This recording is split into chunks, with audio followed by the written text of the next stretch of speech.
Hello friends, आज के इस वीडियो में सीटेट एग्जाम 2026 मैथ पेडागोजी के 30 मोस्ट पीवाईक्यू क्वेश्चन का डिस्कस करेंगे। क्वेश्चन नंबर 1 है, बैन हिले के अनुसार किस स्तर पर बच्चा आकृतियों के बीच संबंध को समझना शुरू करता है? ऑप्शन ए स्तर 2, ऑप्शन बी स्तर 0, ऑप्शन सी स्तर 1, ऑप्शन डी स्तर 3। तो बैन हिले के अनुसार बच्चा जो है स्तर 2 पर आकृतियों के बीच संबंध को समझना शुरू करता है। क्वेश्चन नंबर 1 का जो right answer option number A हो जाएगा। क्वेश्चन नंबर 2, गणित में अमूर्तता से क्या तात्पर्य है? ऑप्शन ए भौतिक वस्तुओं के बिना विचारों और संबंधों को समझना, ऑप्शन बी केवल चित्रों को देखकर उत्तर देना, ऑप्शन सी गणितीय सूत्रों को याद कर लेना, ऑप्शन डी केवल संख्याओं को जोड़ना। तो गणित में अमूर्तता से तात्पर्य है भौतिक वस्तुओं के बिना विचारों और संबंधों को समझना। क्वेश्चन नंबर 2 का जो right answer option number A हो जाएगा। क्वेश्चन नंबर 3, बैन हिले के अनुसार ज्यामितीय चिंतन का स्तर 1 विश्लेषण किस पर केंद्रित होता है? ऑप्शन ए आकृतियों के केवल नाम रटने पर, ऑप्शन बी औपचारिक उत्पत्ति लिखने पर, ऑप्शन सी आकृतियों के गुणों की पहचान करने पर, ऑप्शन डी आकृतियों की केवल दृश्य उपस्थिति पर। तो बैन हिले के अनुसार ज्यामितीय चिंतन का स्तर 1 विश्लेषण केंद्रित होता है आकृतियों के गुणों की पहचान करने पर। क्वेश्चन नंबर 3 का जो right answer option number C हो जाएगा। क्वेश्चन नंबर 4 है, प्राथमिक स्तर पर मापन बढ़ाते समय सबसे पहले किस इकाई का परिचय दिया जाना चाहिए? ऑप्शन ए मीटर और सेंटीमीटर मानक इकाइयां, ऑप्शन बी किलोमीटर और मील, ऑप्शन सी केवल सूत्र, ऑप्शन डी बालिशत हाथ या धागा मानक इकाइयां।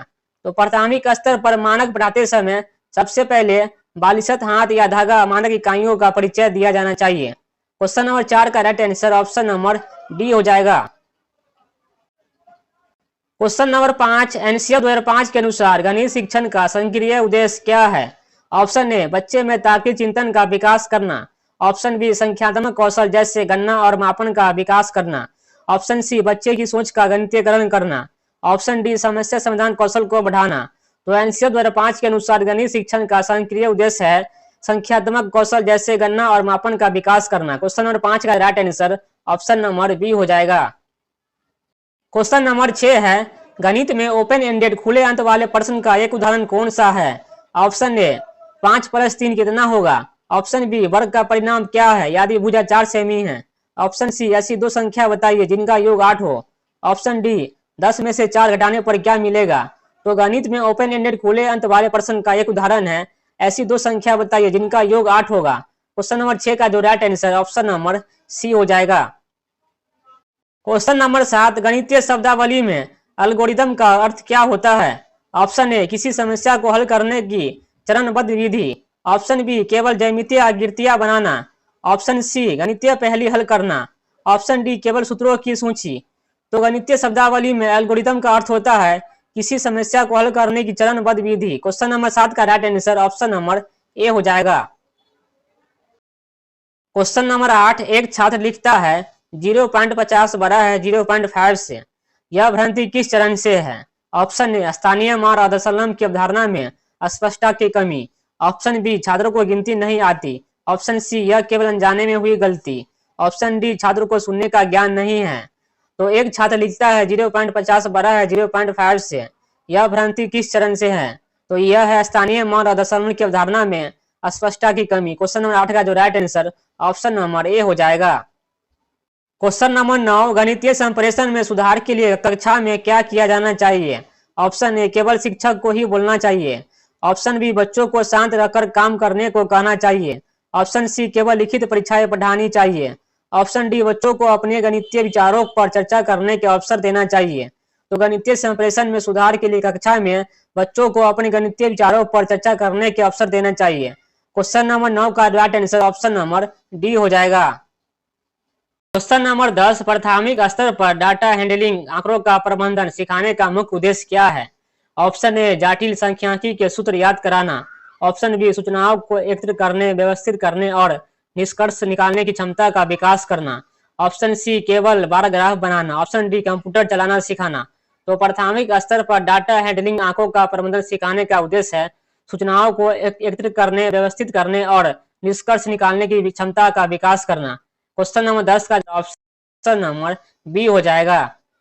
क्वेश्चन नंबर 11, गणित की कक्षा में त्रुटियों का क्या महत्व है? ऑप्शन ए, यह शिक्षकों की असफलता को दर्शाती है। ऑप्शन बी, यह अधिगम प्रक्रिया का एक अभिन्न अंग है और चिंतन को दर्शाती है। ऑप्शन सी, इन्हें तुरंत दंड देकर रोक देना चाहिए। ऑप्शन डी, इससे बच्चों को ग्रेड देने में आसानी होती है। तो गणित की कक्षाओं में त्रुटियों का महत्व है, यह अधिगम प्रक्रिया का एक अभिन्न अंग है और चिंतन को दर्शाती है। क्वेश्चन नंबर 11 का जो right answer option number B हो जाएगा।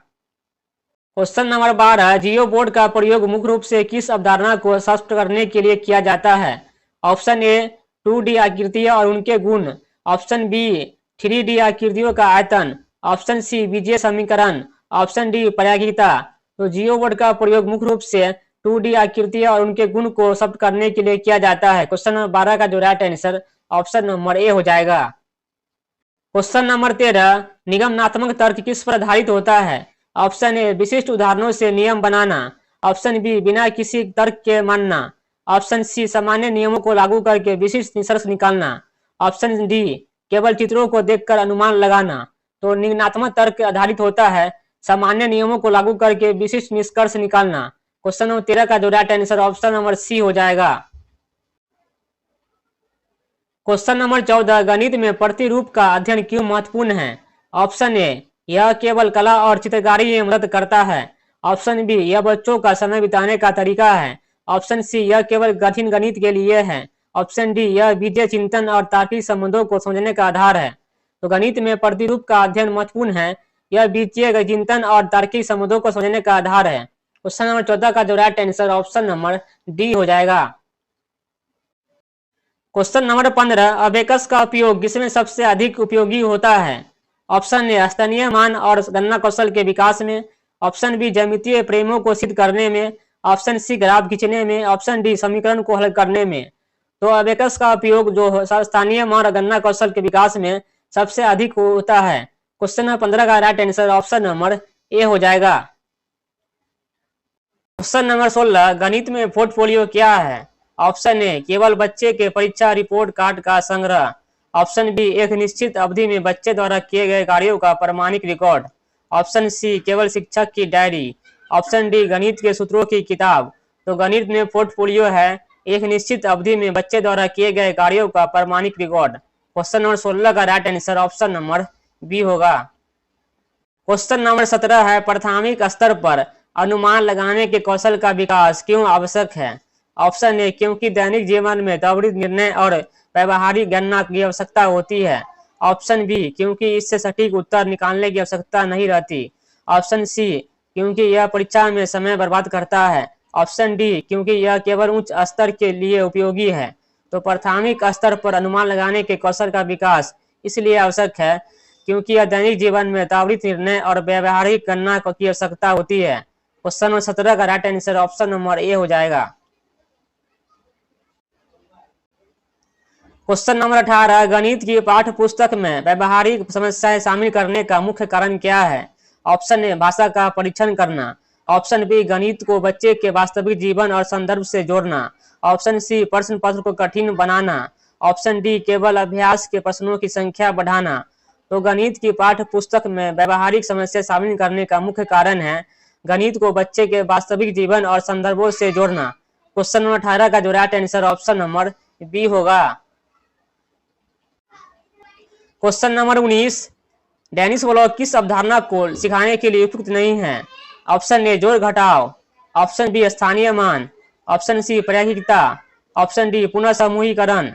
तो डेनिस ब्लॉक जो है प्रयुक्त नहीं है प्रायिकता सिखाने के लिए। क्वेश्चन नंबर 19 का जो right answer option number C हो जाएगा। क्वेश्चन नंबर 20 है, समावेशी गणित कक्षा का अर्थ क्या है? ऑप्शन ए, केवल विशेष बच्चों के लिए अलग कक्षा बनाना। ऑप्शन बी, केवल प्रतिभाशाली बच्चों को पढ़ाना। ऑप्शन सी, केवल कमजोर बच्चों को अतिरिक्त समय देना। ऑप्शन डी, सभी बच्चों को उनकी विविध आवश्यकताओं के बावजूद एक साथ पढ़ाना। तो समावेशी गणित कक्षा का अर्थ है सभी बच्चों को उनकी विविध आवश्यकताओं के बावजूद एक साथ पढ़ाना। क्वेश्चन नंबर 20 का जो right answer option number D हो जाएगा। क्वेश्चन नंबर 21 है, गणितीय खेल और पहेलियां किसमें मदद करते हैं? ऑप्शन ए, गणित के प्रति सकारात्मक रुझान विकसित करने में। ऑप्शन बी, केवल कक्षा में शोर मचाने में। ऑप्शन सी, परीक्षा में सीधे प्रश्न आने में। ऑप्शन डी पाठ्य पुस्तक को जल्दी खत्म करने में। तो गणितीय खेल और पहेलियां मदद करते हैं गणित के प्रति सकारात्मक रुझान विकसित करने में। क्वेश्चन नंबर 21 का जो right answer option number A हो जाएगा।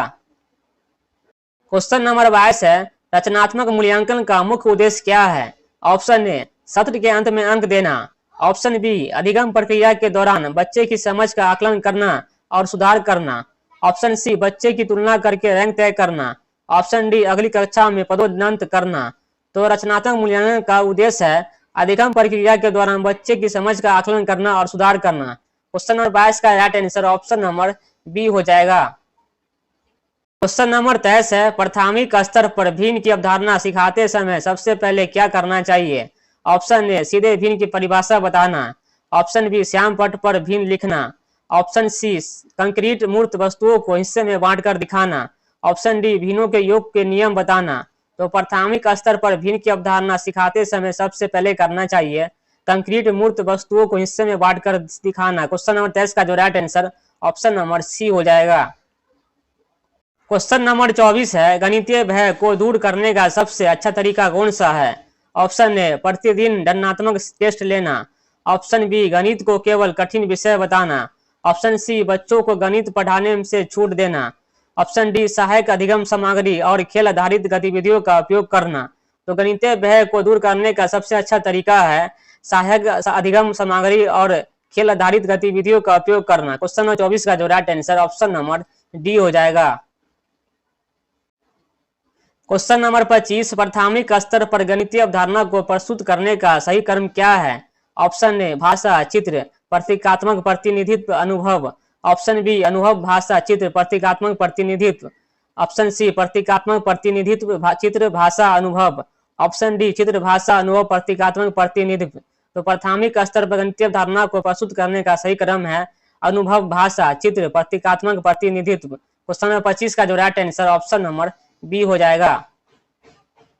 क्वेश्चन नंबर 26 है, गणित की भाषा में कौन सा गुण होना आवश्यक है? ऑप्शन ए अस्पष्टता। ऑप्शन बी यथार्थ और सस्पष्टता।